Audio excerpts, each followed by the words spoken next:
Hello everyone, how are you? I hope आप सभी अच्छे होंगे। Today we are going to start ninth class science chapter 9 lecture second. In this lecture we will discuss about Newton's laws of motion। इससे पहले in previous lecture हमने देखा था कि किसी भी ऑब्जेक्ट को या किसी भी ऑब्जेक्ट की हमें पोजीशन चेंज करानी होती है, देन हम उसको उसके ऊपर फोर्स अप्लाई करते हैं। इट मीन्स उसको पुश और पुल करते हैं, ठीक है। तो इट मीन्स हमने उसके ऊपर फोर्स अप्लाई करके उसकी पोजीशन को चेंज कर दिया। नेक्स्ट थिंग हमने देखा था balance and unbalance force.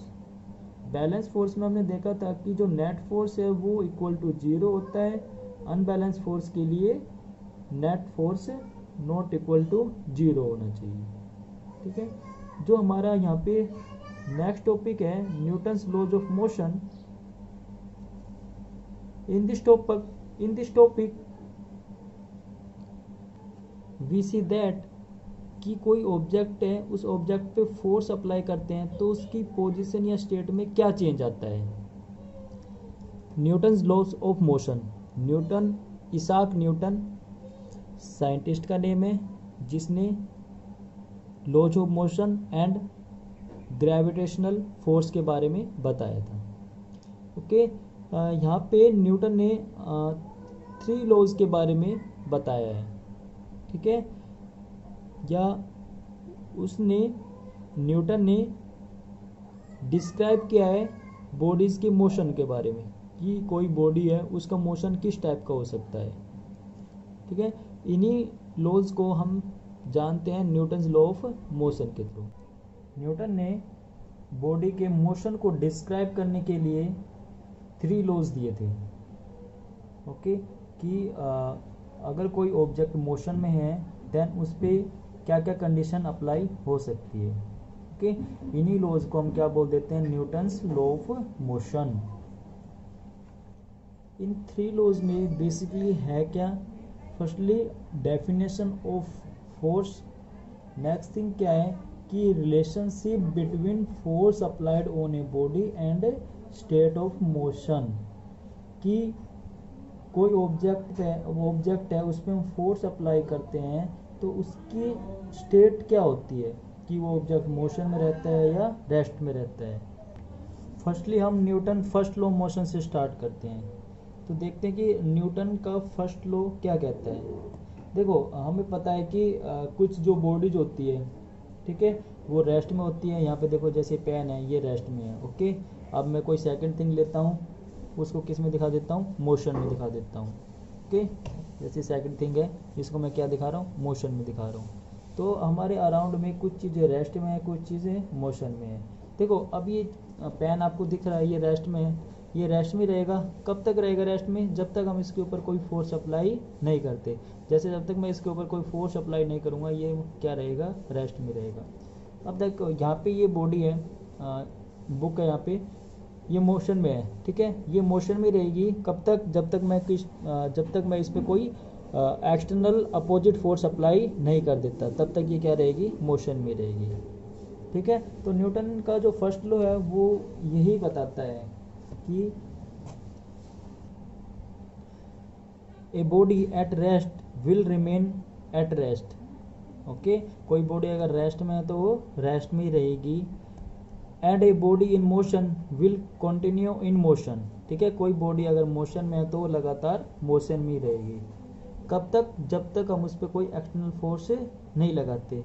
Motion in straight line with uniform speed unless it is compelled by an external force to change its state of rest or of uniform motion। देखो simple सा क्या कह रहा है कि अगर कोई ऑब्जेक्ट रेस्ट में है तो वो रेस्ट में ही रहेगा, अगर कोई ऑब्जेक्ट मोशन में है देन वो मोशन में रहेगा। कब तक, जब तक हम उस पर कोई एक्सटर्नल फोर्स नहीं लगा देते। जैसे रेस्ट में है, जब तक मैं इस पर कोई एक्सटर्नल फोर्स नहीं लगाऊंगा तब तक ये रेस्ट में रहेगा। देखो एक्सटर्नल फोर्स लगाया तो मोशन में आ गया ना। यस, तो फर्स्ट लॉ हमें यही बताता है कि कोई ऑब्जेक्ट अगर रेस्ट में है तो रेस्ट में रहेगा, मोशन में है तो मोशन में ही रहेगा। कब तक? जब तक हम इस पर कोई एक्सटर्नल फोर्स अप्लाई नहीं कर देते।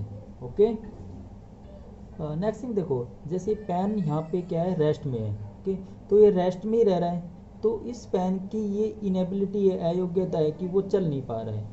ओके, या कोई ऑब्जेक्ट मोशन में है तो उस ऑब्जेक्ट की वो इनेबिलिटी है कि वो रुक नहीं पा रहा है। ठीक है, तो इस इनेबिलिटी को हमने एक वर्ड दे दिया जिसको हम क्या बोलते हैं, इनर्शिया बोलते हैं। ओके, तो देखते हैं इनर्शिया क्या होता है। देखो यहाँ पे अगर कोई पेन यहाँ पे रेस्ट में है तो रेस्ट में ही है, मोशन में है देन मोशन में है, मोशन में ही रहेगा। ओके, तो देखो इस कंडीशन को कि पेन यहाँ पे रेस्ट में है, अगर कोई ऑब्जेक्ट मोशन में है तो मोशन में ही है, तो न्यूटन ने क्या किया, इसी कंडीशन को क्या बोल दिया कि कोई भी बॉडी है उसका कुछ इनर्शिया होता है। ठीक है, कि इनर्शिया होता है, उसी के बेसिस पे वो क्या करती है, या तो रेस्ट में है तो रेस्ट में रहना चाहेगी, मोशन में है देन मोशन में ही रहना चाहेगी। तो देखो यहाँ पे क्या कह रहा है, inertia is that property of a body. किसकी प्रॉपर्टी है? बॉडी की प्रॉपर्टी है।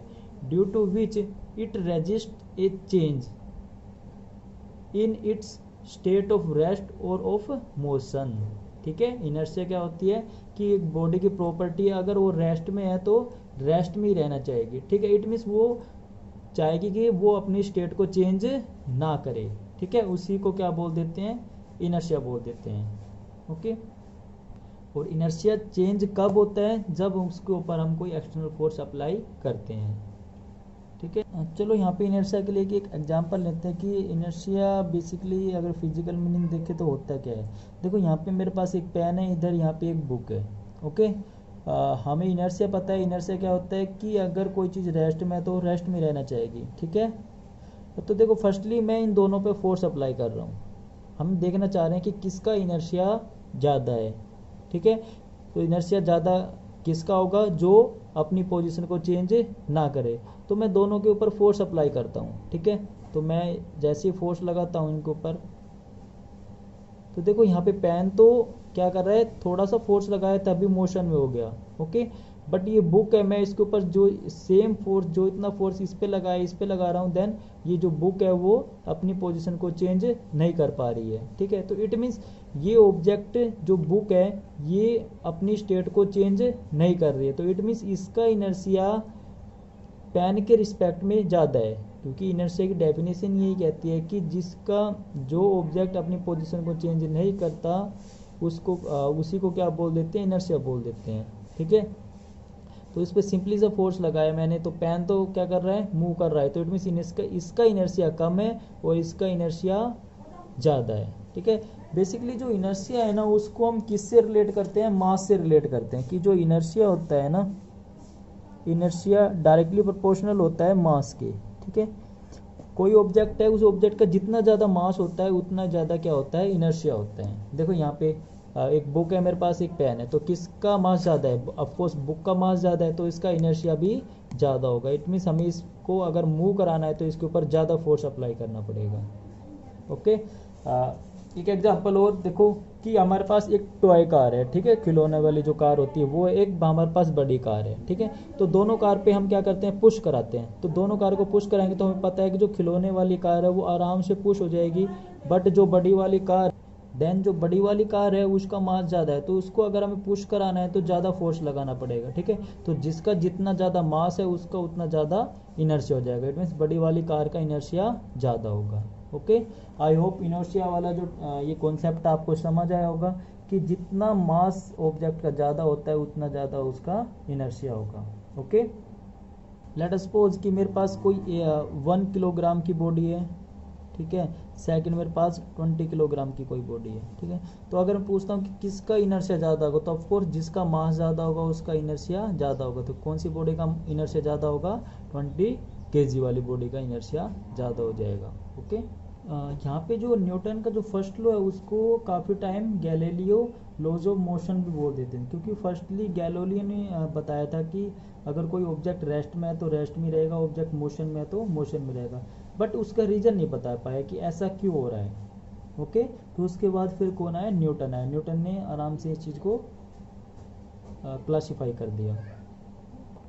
थोड़ा और अच्छी तरह समझते हैं इनर्शिया के कॉन्सेप्ट को।